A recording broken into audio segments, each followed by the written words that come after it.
Greens candidate for Melbourne's upcoming state election.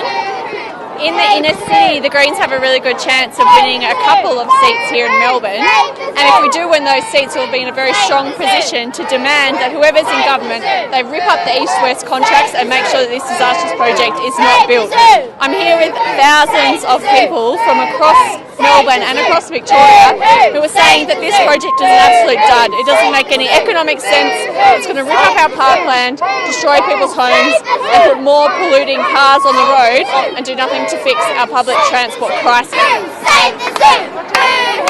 Save the zoo! Save the zoo! I've been out doing stalls in North Melbourne and Kensington the last few weeks, and it's very heartening because the number one thing people ask me is, where do I sign? They just want to sign on to get rid of this horrible polluting toll road. But some people do come up to me and they say, will protesting help? Isn't it just already a done deal? And I'm here standing before you today to say, no, it is not a done deal. And actually, the last few weeks in politics have given us an incredible opportunity to make sure that we kill this project once and for all. We've got Labor and Liberal in there at the moment, squabbling over who gets the blame for Jeff Shaw. He's like a hot potato. You have him, no, you have him, no, you have him. I think the people of Victoria, rather than this political one-upmanship, would much prefer that Labor and Liberal in there talk about what they're going to do for the people of Victoria and what they're going to do to fix the mess that is our public transport system, and what they're going to do to stand up to Tony Abbott's cuts of $20 billion to health and education in this state. I think that's what the people of Victoria would prefer that they were talking about.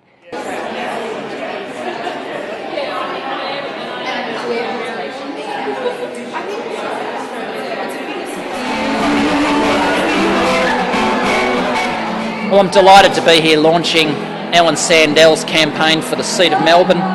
She's an activist, she's a scientist, she's someone who's already got an enormous reputation for achievement in the environmental movement, and it's someone we need in the state parliament, preferably in the balance of power in the lower house. I want to acknowledge the traditional owners of the country, the Wurundjeri people of the Kulin Nation, and pay my respects to their elders, past and present. But here in Victoria, we've got a state government ably egged on by a federal government that is intent on not building more public transport, but building a huge polluting tollway through the middle of everything that's good about Melbourne. It is only going to result in more pollution being spewed into the atmosphere and more communities being divided and destroyed. And we see here in Australia the gap between rich and poor growing. And instead of governments taking steps to close that gap, they're actively taking steps to increase it. And that's why there were thousands of people out on the street last week on Friday to hear Richard Di Natale give a fiery speech about why we've got to save Medicare and not go down the US-style road where when you get sick, they don't look for your Medicare card, they look for your credit card. And people know at the moment that all of this is under threat in this country. Making sure that Australia becomes a more sustainable and compassionate and equal place isn't something that we can take for granted anymore. It's something that we now have to fight for. And then I read in the paper this morning that the government is considering maybe that we're going to ask everyone who's looking for a job not only to live without any income for 6 months, but to be subjected to a compulsory drug test every now and then as well. And, you know, I wonder whether the MPs who are promoting that would also be prepared to make every member of Parliament undergo a breathalyser before they step into the chamber, because I reckon if they did that, you'd get some very interesting results. We have had a fantastic opportunity in federal Parliament to change the direction of this country and to get a price on pollution where we've never had one before, and $13 billion going into clean and renewable energy, and kids being able to get dental care using their Medicare card for the first time. We've been able to do that thanks to people like you in this room. And the best thing is we get to do it all over again in the state election this year. Now,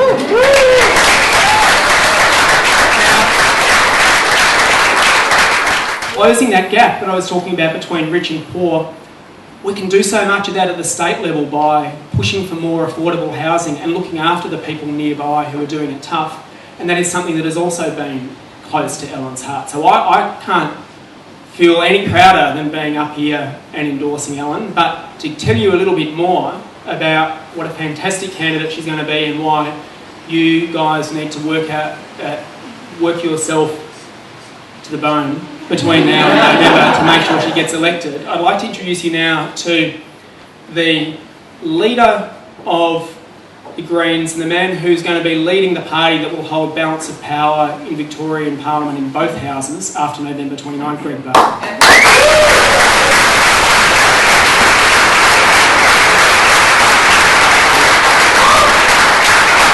As Adam said, it's a people-powered campaign, but it does take a certain amount of money to run a people-powered campaign, to run it well, to make sure your time's well used during the campaign, maybe even to put something like this up on the top of a skyscraper so that you'll see it every day as you head off to your door-knocking round. So I'm going to ask you all here today to give money. I gave $500 because that's what I could afford, but if what you can afford is 50 or 5, that's what you should give. Because we are going to need money as well as all your incredible energy and enthusiasm that goes along with what we're about to start any minute now. I'm absolutely delighted then to introduce our candidate and kick off this campaign. She's a scientist, she's an activist, she's already got an amazing reputation as one of the leaders of this movement that I keep talking about. And I'd like you all to join with me in welcoming our tremendous candidate, Ellen Sandell.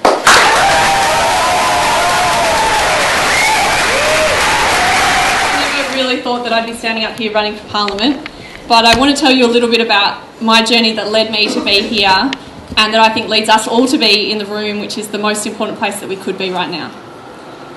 And as a country kid growing up in the Mallee, running for Parliament was not exactly something that was on my to-do list. It was not really even a remote possibility. But I got a chance to move to Melbourne and go to one of the best universities in this country. And I got that chance because at that time, getting into a good university depended on having good grades, not on having a good trust fund. Yay. And I wanted to move to Melbourne because it was the most exciting place to be. Not just because it had the best music scene or the best laksa, but because I knew that Melbourne was a tolerant and compassionate place. It was a place where no matter what your hair colour or where you came from or what your skin colour, you would be accepted here and you could be yourself. And that tolerance and that compassion is what I love so much about living in Melbourne. But at university, as I studied science, as I learnt from some of the best scientists in the world, I learnt something pretty terrible. I learnt that we were facing dire consequences of climate change, and that indeed we were the last generation who was going to be able to solve it. And that pissed me off. I was angry. I was so angry that I decided that I needed to act. And my fight for climate action led me to getting what I thought at the time was my absolute dream job. I got a job in the Department of Premier and Cabinet, helping to write the Victorian climate change policy. This was a very exciting time when Rudd was about to sign the Kyoto Protocol and states and the national government were about to act on climate change. And I got given what I thought at the time was an incredibly exciting task, which was to work out how we could put solar panels on every Victorian school. And there was just a really small team of us working on the climate change policy, and that was the bit that I had to lead. And I worked for months and months because I thought that this was something that I could do to contribute to solving climate change. But a day came round in January that really changed my direction. I'd been working on this for months, and then a day came around in January, which was the first day of school, and it was 37 degrees. And as I was getting dressed to go to work in the morning, I was listening to talkback radio, And I heard all these parents call in and say, this is such a disgrace that our kids have to go to school in these tiny little hotbox classrooms that don't have air conditioners. And I didn't think much of it, and I rode my bike into work. And as I was walking down the corridor towards my desk, sweat dripping off my forehead, I saw on my desk a blue piece of paper. And I knew what it was. It was a brief from the Premier. And it said, scrap the solar panels idea. How much would it cost to put air conditioners on every Victorian school? No joke. And I was floored. I was absolutely livid because I knew that I had been working so hard for this, and the Premier changed his mind just like that. And he changed his mind because he didn't have the conviction to tackle the big issues. He didn't really care about climate change. He cared about his political future more than my actual future. And that made me bloody angry. And so I quit my job and I joined a movement of people who were pushing our leaders to act on climate change. And for 5 years, I worked with and ran a national climate change advocacy organisation, pushing our leaders for more action. And I was incredibly proud of the kinds of things that we achieved. Because Adam was in balance of power in the federal parliament, we were finally able to put a price on pollution and get polluters to actually pay when they spew their pollution into our atmosphere and invest that money in renewable energy. And that was an incredible step in the right direction. But as an election year loomed, I felt the impending sense of dread that a lot of you probably did. I knew that we were facing a Labor government who didn't have the conviction to act on climate change, who'd given up their ideals and left this gaping hole for a rabid Tony Abbott to fill with his vitriol and his hate and his climate denialism. And I knew then that, although it was incredibly important to push leaders to act on climate change and change their minds, these were people whose minds we cannot change. These are people with an extreme right-wing ideology funded by the Institute of Public Affairs. And so I knew if we couldn't change their mind, we'd have to replace them. And that's why I joined the Greens.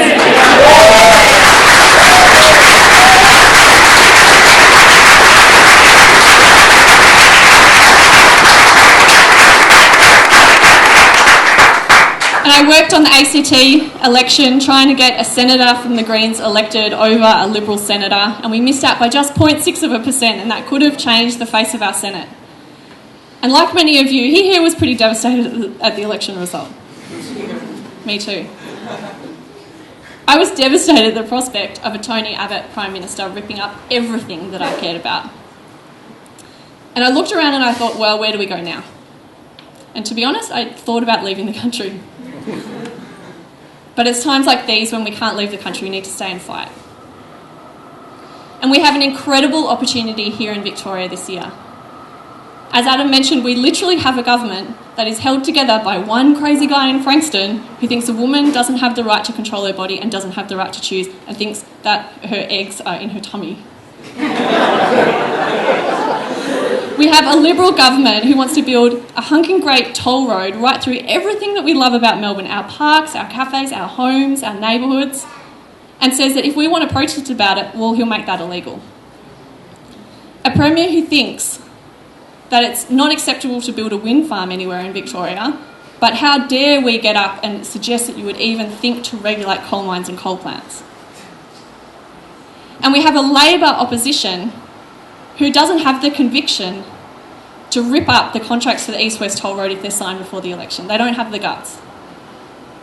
A Labor opposition who, after 11 years in power, did nothing to fix our public transport system except introduce a ticketing system that was more expensive than the Mars rover mission. A Labor opposition who, after decades in power, still decides to log our native forests even if it actually loses the taxpayers' money. If we elect a Liberal government in Victoria, they cannot stand up to Tony Abbott. They will not. And we have Labor members here who can't even stand up to the Labor factions. We know that we need someone in Victoria, in Melbourne, who can be a champion in the Victorian Parliament for everything that we hold dear. And the good thing is we can elect someone who not only stands up for Melbourne, but actually stands up to people like Tony Abbott. The good thing about living in Melbourne is that we have so much more power than anywhere else. Just like Adam shook up federal politics when he was elected for the first time in 2010, we can shake them up here. And we know that we can elect someone who is not just a voice for the people of Melbourne, but a voice for the values that the people of Melbourne hold so dear, the values of equality, of justice and of sustainability.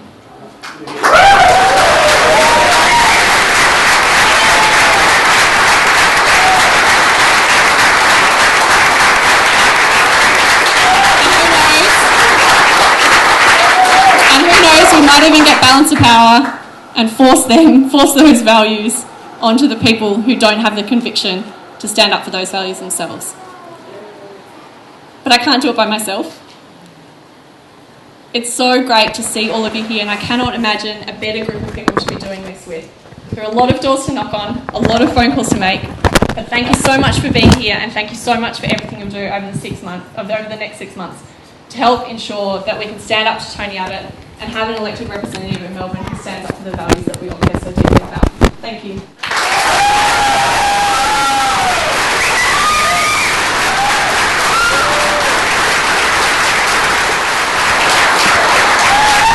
The next member for the state seat of Melbourne.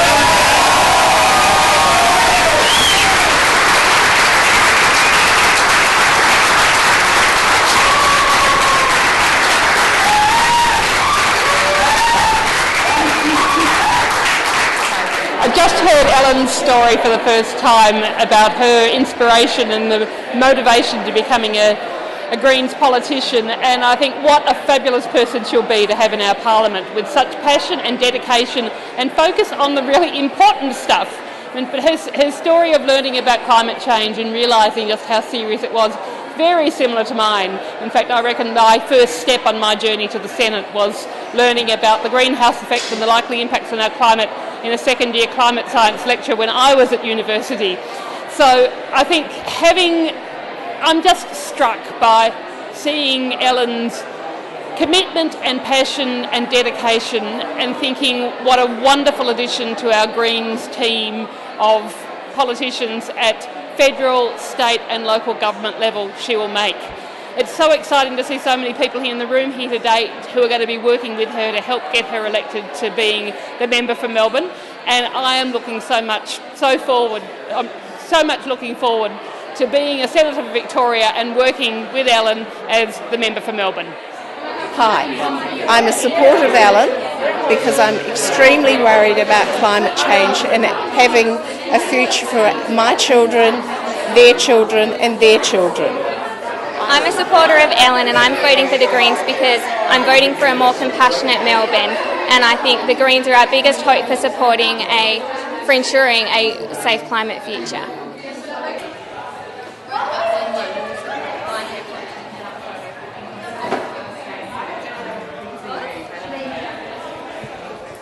So we've just had our campaign launch for the state seat of Melbourne, and it was so incredible. There were hundreds of volunteers here, all signing up to volunteer to go and door knock their neighbours, call voters, talk to people about why it's so important for people to vote Green in Melbourne this state election.